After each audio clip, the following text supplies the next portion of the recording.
प्यार की किश्ती में सवार मैं समझ नहीं पा रहा था कि मेरा साहिल कौन है, रचना या ज्योति। एक तरफ रचना जो सिर्फ अपने बारे में सोचती थी, दूसरी ओर ज्योति जिसकी दुनिया मुझ तक और मेरी बेटी तक सीमित थी। आज पूरा 1 साल गुजर गया। आज के दिन ही उससे मेरी बातें बंद हुई थी। उन दो लोगों की बातें बंद हुई थी जो बगैर बात किए एक दिन भी नहीं रह पाते थे। कारण सिर्फ यही था कि किसी ऐसी बात पर वह नाराज़ हुई जिसका आभास मुझे आज तक नहीं लग पाया। मैं पिछले साल की उस तारीख से लेकर आज तक इसी खोजबीन में लग रहा हूँ कि आखिर ऐसा क्या घट गया कि जान छिड़कने वाली मुझसे अब बात करना भी पसंद नहीं करती है।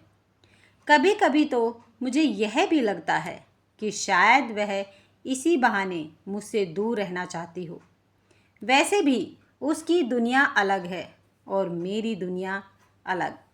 मैं उसकी दुनिया की तरह कभी ढल नहीं पाया। सीधा साधा मेरा परिवेश है। किसी तरह का कोई मुखौटा पहनकर बनावटी जीवन जीना मुझे कभी नहीं आया। सच को हमेशा सच की तरह पेश किया और जीवन के यथार्थ को ठीक उसी तरह उकेरा जिस तरह वह होता है।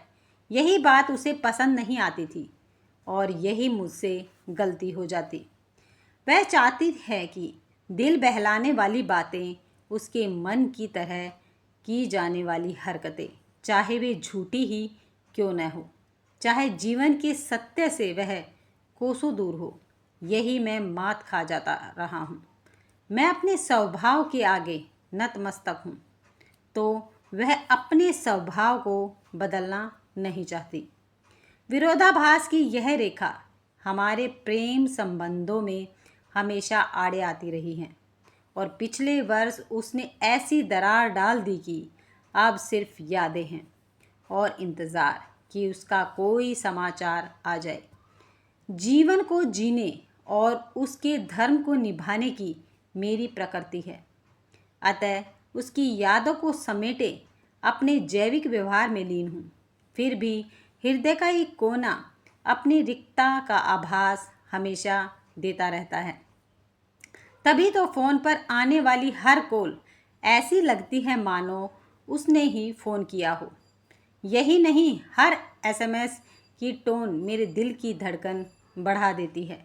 किंतु जब भी मैं देखता हूँ मोबाइल पर उसका नाम नहीं मिलता। मेरी इस बेचैनी और बेबसी का रत्ती भर भी उसे ज्ञान नहीं होगा। यह मैं जानता हूँ, क्योंकि हर व्यक्ति सिर्फ अपने बारे में सोचता है और अपनी तरह के विचारों से अपना वातावरण तैयार करता है। वह उसी की तरह जीने की इच्छा रखता है।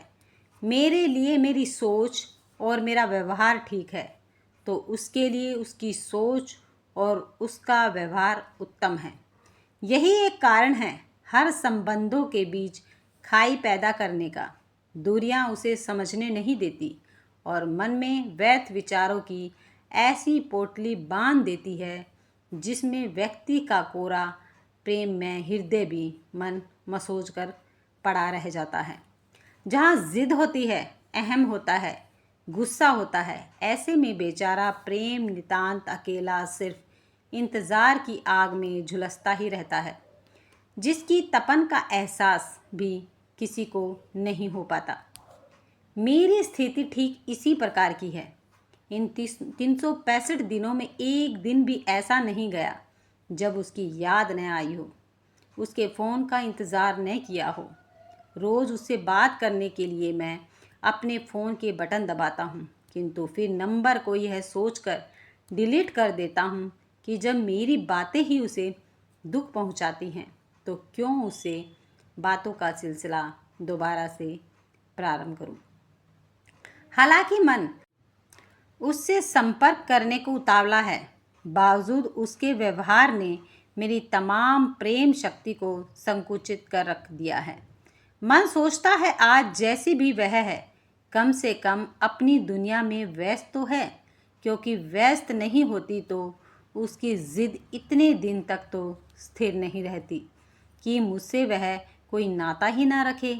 संभव है मेरी तरह वह भी सोचती हो, किंतु मुझे लगता है यदि वह मुझ जैसा सोचती तो शायद यह दिन कभी देखने में ही नहीं आता, क्योंकि मेरी सोच हमेशा लचीली रही है, तरल रही है, हर पात्र में ढलने जैसी रही है। पर अफसोस वह आज तक समझ नहीं पाई। मई का सूरज आग उगल रहा है। इस सूनी दोपहर में मैं आज घर पर हूँ। एक कमरा, एक किचन का छोटा सा घर, और इसमें मैं, मेरी बीवी और एक बच्ची। छोटा घर, छोटा परिवार, किंतु काम इतने कि हम तीनों एक समय मिल बैठकर आराम से कभी बातें नहीं कर पाते। रोमी की तो शिकायत रहती है कि पापा का घर तो उनका ऑफिस है। मैं भी क्या करूं, कभी समझ नहीं पाया। चूँकि रोमी के स्कूल की छुट्टियां हैं तो उसकी माँ ज्योति उसे लेकर अपने मायके चली गई है। पिछले कुछ वर्षों से ज्योति अपनी माँ से मिलने नहीं जा पाई थी। मैं अकेला हूँ। यदि गंभीरता से सोच कर देखूँ तो लगता है कि वाकई में मैं बहुत ही अकेला हूँ। घर में सबके रहने और बाहर भीड़ में रहने के बावजूद, किंतु निरंतर व्यस्त रहने में उस अकेलेपन का भाव उपजता ही नहीं, बस महसूस होता है। तमाम उलझनों, समस्याओं को झेलते रहने और उसके समाधान में जुटे रहने की क्रियाओं के बीच, क्योंकि जिम्मेदारियों के साथ बाहरी दुनिया से लड़ना, हारना, जीतना मुझे ही तो है। गर्मी से राहत पाने का इकलौता साधन कूलर खराब हो चुका है, जिसे ठीक करना है। अखबार की रद्दी बेचनी है, दूध वाले का हिसाब करना है। ज्योति कहकर गई थी रोमी का रिजल्ट भी लाना है, और इन सब से भारी काम खाना बनाना है और बर्तन भी मांजना है। घर की सफाई पिछले 2 दिनों से नहीं हुई है, तो मकड़ियों ने भी अपने जाले बनने का काम शुरू कर दिया है। उफ, बहुत सा काम है। ज्योति रोज़ कैसे सब कुछ करती होगी, और यदि एक दिन भी वह आराम से बैठती है तो मेरी आवाज़ बुलंद हो जाती है, मानो मैं सफाई पसंद इंसान हूँ। कैसा पड़ा है घर, चिल्ला उठता हूँ। ज्योति न केवल घर संभालती है, बल्कि रोमी के साथ साथ मुझे भी संभालती है। यह मैं आज महसूस कर रहा हूँ, जब अलमारी में तमाम कपड़े बगैर धुले ठुसे पड़े हैं। रोज़ सोचता हूँ पानी आएगा तो धो डालूँगा, मगर आलस पानी भी कहाँ भर पाता है।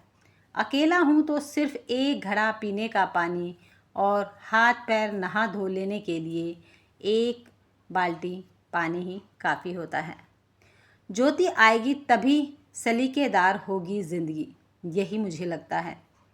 तब तक फुक्कड़ की तरह मजबूरी तो होती है। सचमुच ज्योति कितना सारा काम करती है, बावजूद उसके चेहरे पर कोई शिकन तक नहीं देखी।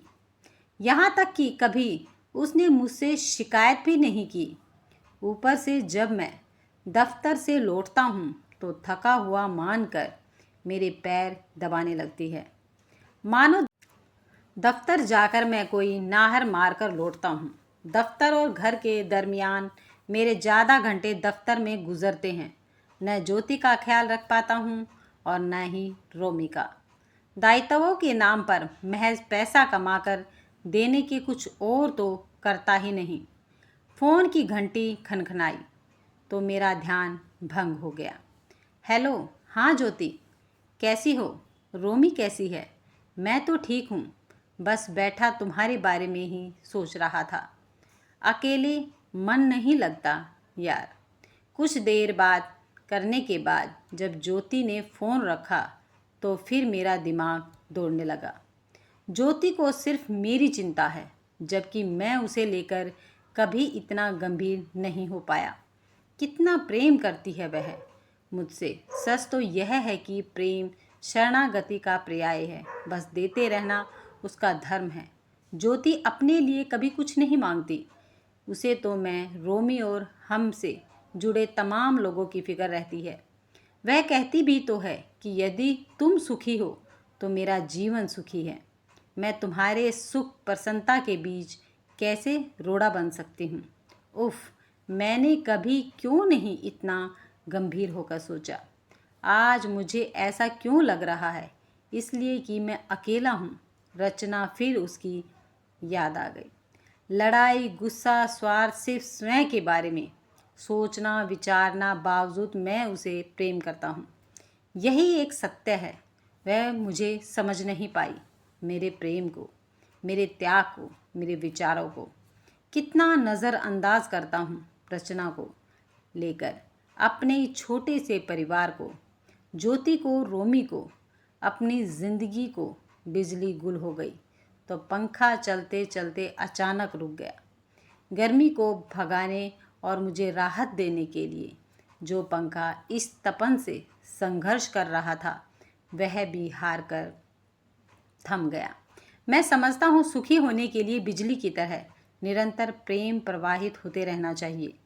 यदि कहीं व्यवधान होता है या प्रवाह रुकता है तो इसी तरह तपना पड़ता है, इंतज़ार करना होता है बिजली का। प्रेम प्रवाह का घड़ी पर निगाहें डाली तो पता चला कि दिन के 3:30 बज रहे हैं और मैं यहाँ इसी तरह पिछले 2 घंटे से बैठा हूँ। आदमी के पास कोई काम नहीं होता है तो दिमाग चौकड़ी भर दौड़ता है, थमने का नाम ही नहीं लेता। कुछ चीज़ें ऐसी होती हैं जहाँ दिमाग केंद्रित होकर रस लेने लगता है, चाहे वह सुख हो या दुख। अपनी तरह का अध्ययन होता है, किसी प्रसंग की चीर फाड़ होती है और निष्कर्ष निकालने की उधेड़-बुन। किंतु निष्कर्ष कभी निकलता नहीं, क्योंकि परिस्थितियाँ व्यक्ति को पुनः धरातल पर ला पटकती हैं और वर्तमान का नज़ारा उस कल्पना लोक को किनारे कर देता है। फिर जब भी उस विचार का कोना पकड़ सोचने की प्रक्रिया प्रारंभ होती है तो नई नई बातें, नए नए शोध होने लगते हैं। तब का निष्कर्ष बदलकर नया रूप धरने लगता है। सोचा डायरी लिखने बैठ जाऊं। डायरी निकाली तो रचना के लिखे कुछ पत्र उसमें गिरे। ये पत्र और आज का उसका व्यवहार, दोनों में ज़मीन आसमान का फ़र्क है।